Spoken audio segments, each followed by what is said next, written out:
അപ്പോൾ ഇന്ന് ഡേ 3 ആണ്. അപ്പോൾ നമ്മുടെ ക്യാരറ്റ്, ക്യാബേജ്, ഉരുളക്കിഴങ്ങ് അങ്ങനെയുള്ള ഐറ്റത്തിൻ്റെ ഒക്കെ ലോഡ് ഫാമേഴ്സിൻ്റെ അടുത്ത് നിന്ന് നമുക്ക് വന്നിട്ടുണ്ട്. അപ്പോൾ നമ്മളത് വേഗം കളക്ട് ചെയ്തിട്ട് വേറെ വേറെ ഡിസ്ട്രിക്റ്റിലേക്ക് വിടുകയാണ്. പാലക്കാട്, മലപ്പുറം ആണെന്ന് ഫസ്റ്റ് ലോഡ്. അതിൻ്റെ ഹാപ്പിയാണ് ഞങ്ങൾ. നമ്മുടെ ഫസ്റ്റ് ലോഡ് പോവുകയാണ് ഗായ്സ്. ഓക്കെ, ബൈ പറയടാ. നമ്മുടെ പാലക്കാട് വണ്ടി ഇതാ പോകുന്നു. അതിൽ ക്യാബേജ്, ക്യാരറ്റ്, ശർക്കര. ബൈ.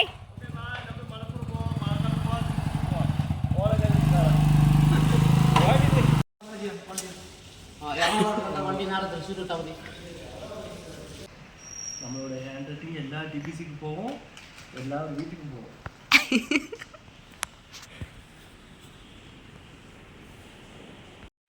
ഓക്കെ, ഡേ 3 ആണെങ്കിൽ നമ്മുടെ ഗോഡൗണിൻ്റെ അവസ്ഥ ഇങ്ങനെയാണ് ഇരിക്കുന്നത്.